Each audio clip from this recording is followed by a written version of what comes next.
ရှစ်လပိုင်းမှာခုနှစ်နှစ်ခုနှစ်နာတော့ခုနှစ်ရဲ့သားသမီးမှာတောက်တန်းကအမြင်ဆုံးကအကောင်းဆုံးစနေသားသမီးဖြစ်တယ်စောင်းကြုံထားတာတွေနင်နာထားတာတွေနောက်လေးချမ်းချနေတဲ့ကိစ္စရက်တွေအောင်မြင်မယ်မမျော်လင့်ပဲမတ်ထမကနဲ့ယာထူတိုးမယ်အနုပညာရေးနဲ့ပတ်သက်တဲ့လုပ်ငန်းကိစ္စရက်တွေအောင်မြင်မယ်မမျော်လင့်ပဲရွှေဝင်တာငွေကြေးကိစ္စရက်တွေကံကောင်းတယ်တနည်းအားဖြင့်အိုးအိမ်ရန်မြေတိုက်တာအဆောက်အုံတို့နဲ့ပတ်သက်တဲ့ကိစ္စရက်တွေလည်းအောင်မြင်မယ်အမွေရခြင်းအမွေဆိုင်ကိစ္စရပ်များနောက်လေးချမ်းချနေတဲ့ကိစ္စရပ်များအောင်မြင်နိုင်လိမ့်မယ်အကြီးအကျယ်ကံကောင်းတော့လားတလားရည်ရွယ်ချက်တော့အောင်မြင်တော့လားကံကောင်းခြင်းလက်လာဖစီးပွားကံငွေကံအဆဆအရာရာစနေသားသမီးများကံကောင်းတော့လားအောင်မြင်တော့လားတလားပြောရွှင်နိုင်ရမယ်စိတ်ချမ်းသာမှုတော့ဟောဆောင်မယ်အော်ဂတ်လ8လပိုင်း8လပိုင်း3ရက်နေရာနေစပြီးတော့8လပိုင်း28ရက်ဝါကောင်လားပြည့်နေတဲ့တလာနေနေရလမ်းမထောင်ကြွေးကြောက်မယ်အောင်မြင်မယ်ပြောရွှင်မယ်စိတ်ချမ်းသာမယ်ကံကောင်းခြင်းတို့ဟောဆောင်လာလိမ့်မယ်ကံကောင်းခြင်းတို့ဖြစ်မယ်တမီးစားမရှိတဲ့သူတွေအထီးကျန်ဆန်နေတဲ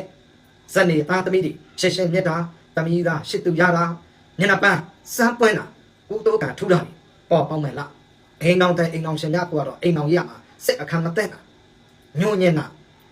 အဲ့အစိတ်ပိုင်းတော့တတိထားပါစိတ်တန်းကြမှုမဖြစ်တာပြောစကားဆိုစကားနားမထောင်လို့မိမိအိမ်အောင်ဘက်ကထုတ်ကိစ္စရက်နဲ့ပတ်သက်ပြီးတော့တူတင်းကိုတင်းစိတ်ပန်းလိုပန်းတော့ဖြစ်ရတတ်တယ်အိမ်အောင်ကြီးအိမ်အောင်ရှင်များပေါ့အိမ်အောင်ကြီးနဲ့ညက်တယ်တော့စီးပွားရေးလုပ်ငန်းတော့အောင်ရမယ်မိမိကိုယ်နိုင်ကလည်းစနေသားသမီးတို့ကလည်းစိတ်နှလုံးအေးထားတတ်တယ်လူအေးစိတ်တို့တွေရဲစွမ်းတတိရန်ဝတ်နဲ့တတိညာပညာရှိတယ်အနုပညာနဲ့ပတ်သက်တဲ့လုပ်ငန်းတွေလည်းအောင်မြင်မယ်ကံကောင်းတဲ့သူကံ2လလောက်ကံတအားကိုဘေးကျန်းငံချက်ကံနှိမ်ခဲတာတွေပြီးပြီးတော့ဒီလောက်မှာဝမ်းမြောက်ဝမ်းသာပြီးတော့ကံကောင်းခြင်းစပြီးကံကောင်းတော့လားကံကောင်းခြင်းများကိုပိုင်ဆိုင်မဲ့လာတလာဖြစ်ပါတယ်နည်းနည်းလေးစိတ်ပန်းလိုပန်းဖြစ်နေတာတွေအားလုံးရောပါသွားလိမ့်မယ်စိတ်လဲကြမှာကိုယ်လဲချမ်းသာမယ်စိတ်ချမ်းသာကိုချမ်းသာမယ်ပြောရွှင်နိုင်မယ်စိတ်ချမ်းသာနိုင်မယ်ဝမ်းသာနိုင်မယ်အော်ဂတ်လတရက်နေ့ဟာစနေနေ့ကြာရောက်တယ်အော်ဂတ်လ1ရက်နေ့အော်ဂတ်လ10ရက်နေ့အော်ဂတ်လ15ရက်နေ့အော်ဂတ်လ22ရက်အော်ဂတ်လ29ရက်ငါးပတ်တာကာလမှာကံကောင်းခြင်းလုပ်ငန်းကံခံကံကြမှာကန်စာတာတော့အောင်မြင်စေလိုခြင်းအတွက်မိမိတို့နေအိမ်နိုင်တော့၎င်းဖျားစိတ်တွေဒုံနိုင်တော့၎င်းပတ်တလို့ပဲကလာဟင်းတစ်ဖက်ကလို့ဥစားပေးပါကိုဝင်ဆောင်မိခင်တဲ့မိခင်လောင်း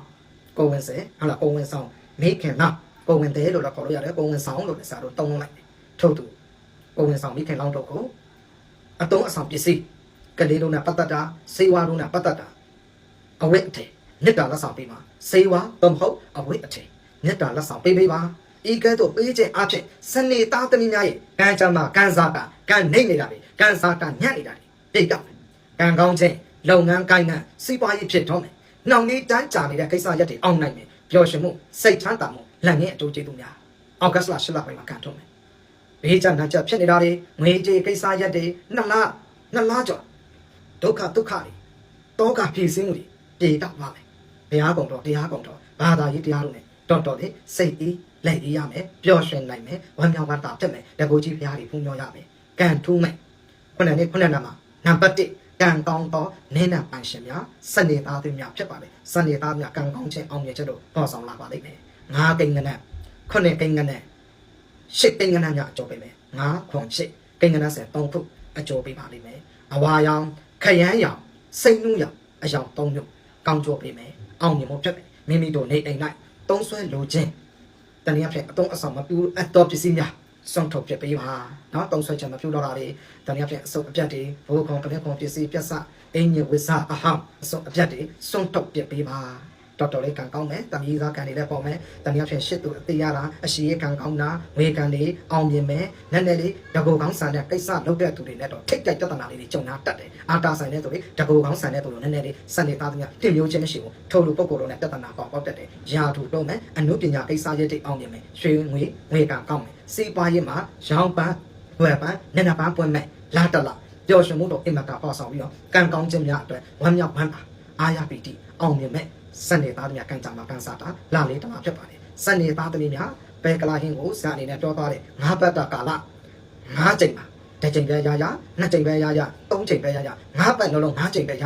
မပြတ်မကွက်စနေသားသမီးများမိမိတို့နေအိမ်၌ဖြစ်စေဖျားစေတီတို့၌စနေကြိုတောင်းမှာပဲဖြစ်ဖျားရင်မြင်တော်ပေါ်မှာပဲဖြစ်